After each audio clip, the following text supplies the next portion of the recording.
I can't think of anything that people on the internet argue about more right now in golf than lofts of irons. Who's playing strong lofts? Who's playing weak lofts?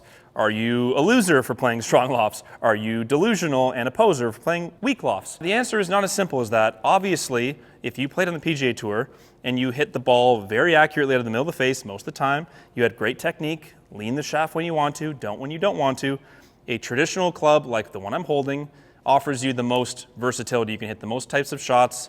It theoretically should keep your ball flight in a smaller dispersion circle because it isn't really designed for distance or extra power or low spin. So when you compare two clubs like this, one is a 34-degree 7-iron, very traditional. Another one is a bit more modern, not crazy, 30-degree 7-iron. They are the same length. They are the same lie angle. Yes, they are both stamped 7-iron. Obviously, the one in my right hand here will go more like a 6-iron distance. Should be as easy to swing due to the length and lie as the 7-iron that I'm holding here, but go quite a bit further. I just think people are asking the completely wrong questions when it comes to actually choosing these. They are worried about things that are not a priority for them. I'm hearing, what if I get a flyer? What if I hit one over the green? Things that don't statistically happen very often for golfers, let's say, that are mid-handicap or even low to mid-handicap. They should be worrying about things like, what happens when I toe it 20 millimeters on a club like this blade?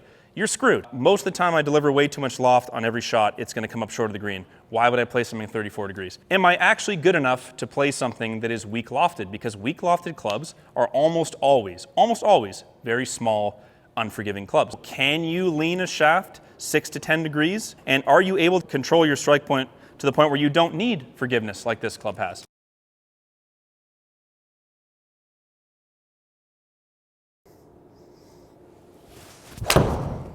So I hit it well, I think.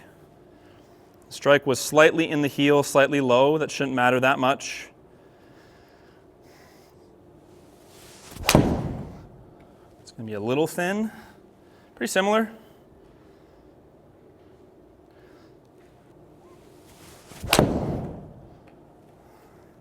Better strike. Face a little bit less close, went a couple yards shorter. What you're going to notice so far is a number on the far left that says dynamic loft that is far too high. So dynamic loft is what I struck the ball with, static loft of 34 on the iron. I'm delivering no more than 6 or 7 degrees of shaft lean. That would be okay if I swung 15 to 20 miles an hour slower, something like that, where I would need 27 or 28 degrees of loft to get good launch. The minute you start swinging faster, your ball will start going to the moon with that much loft. So it's 140-foot peak height for me with this club. Let's just say, I'm going to lie to you, that I always strike the ball in the middle of the face like this. I don't. Even then, from a loft delivery, like wrist conditions, shaft lean perspective, the answer is no, I'm not good enough to play this type of iron because the loft is too high. That dynamic loft number for me has to say like 24, something like that, for me to get the distance that I expect on my club head speed and to not hit an actual moon ball. So I will try to do that. Better. Yes, it goes further. Flight came down a little bit, so that's the right idea. 26. I'm trying hard. So what most people need to understand is unless you have really dysfunctional technique, really open face, you're going to have to work really hard to change the dynamic loft that you deliver. It's probably my best effort. So with the better, let's call it better wrist conditions, meaning I delivered less loft through more sound impact position. Yes, I can get my loft down a bit more. Then the iron goes at least a decent distance. I'm not hitting it compared to my club head speed as short.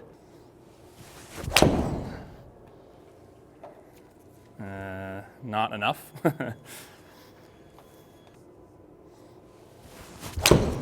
that's very toey.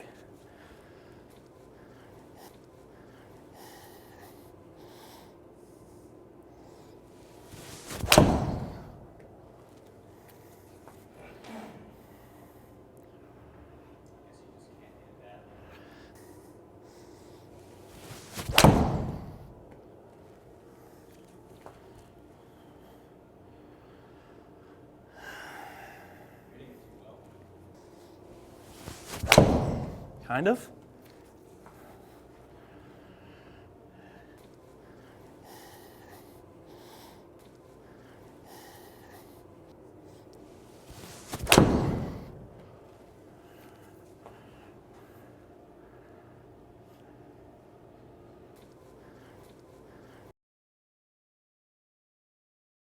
All right, let me hit a few with this power bat. So this thing is 4 degrees stronger. It's the same shaft length.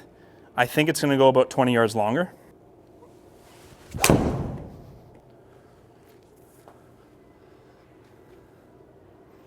Yeah, it's crazy.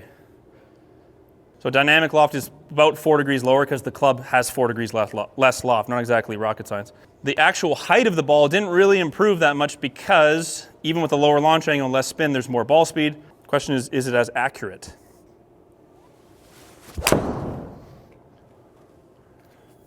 Pretty similar.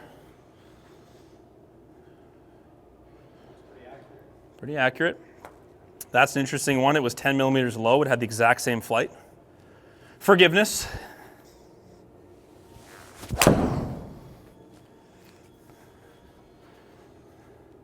Pretty good. There's a lot going on with this video. I thought that some things that would happen would be that club, even when I mishit it, it would just fall so short. I would say it wasn't as short as I thought it would be. It was actually okay. I thought I would get to this club. It would be way more forgiving, but I would stop hitting greens and the ball flight would become inconsistent. Does that make sense? It's not really doing that. It kind of feels like to me, which is what I've been saying to people for almost 2 years now, is that if you're hitting it well, you can get good results from a variety of different clubs. You just have to decide what your strategy is. Like, do I want a little bit more of a distance-orientated set, or do I want a high spin, call it high control set, based on the type of golf that I play? And at the moment, all I'm doing is confusing myself more because they both seem like great choices. That's really hit badly. Very thin. Very thin.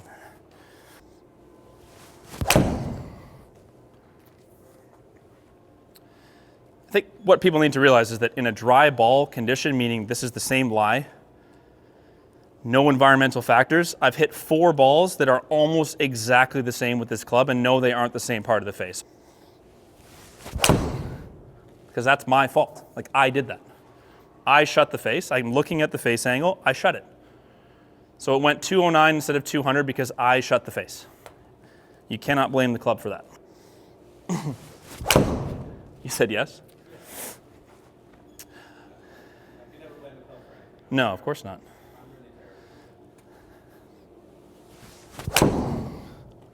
But I wouldn't say this is inconsistent. I really wouldn't. When I make a good swing with a good face angle, the ball kind of does the same thing. It goes about 198-ish in the air. High 5,000 spin, 18 launch, 138 or 140 ball speed. What seems to be the difference is that obviously when you get the face a bit closed, the spin is already a bit lower on a stronger loft iron, so it has less stability to begin with. So it will become a little bit more of an overdraw in my case.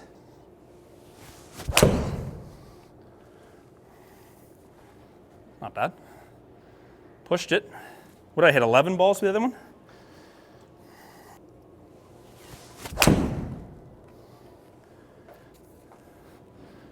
Another one that I hit differently in the heel, but it has almost the same numbers.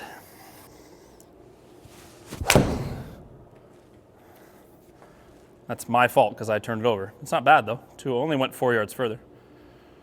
All right, let's go look. 15 yards of distance between the two of them at my speed is exactly what one club of distance would be. So the 6 iron from the small iron would go probably exactly this yardage, whereas the 7 iron from the powerful set goes that yardage. Now again, yes, I know it's stronger lofted, but it is a 7 iron length club with a 7 iron lie angle. So it, at address, looks like a 7 iron except for the loft. And it would be person to person whether they found it easier or more confidence inspiring to swing. I can't answer that for everyone. Yes, it's psychological, but you know what? Most things in life are psychological.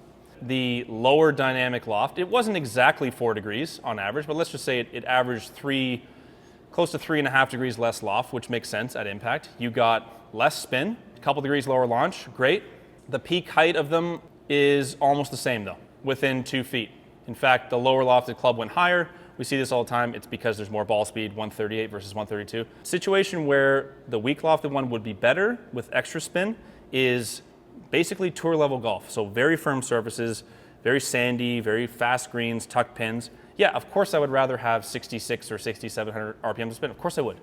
But I, and pretty much no one I've ever met, will ever play tour golf. If I were to put a green at 206 again and hit the 6-iron from this set in the blade, would I be as accurate as I would be with the 7-iron? It's person to person. Certain people would be the same. Certain people would actually hit it way worse because their brain just went, oh no, I'm hitting a 6-iron. It's half an inch longer. I'm about to shit my pants. And you know what? That's fine. You need to separate what happens when you robot test something from when a human being tests it. There is a lot going on with the human being. If I feel more confident with something and I make better swings, it doesn't even matter if the robot tells you it's more effective. You have to take it person to person. For me, I had probably 6 or 7 swings with both clubs where I hit the ball very well and confidently. I got very good results.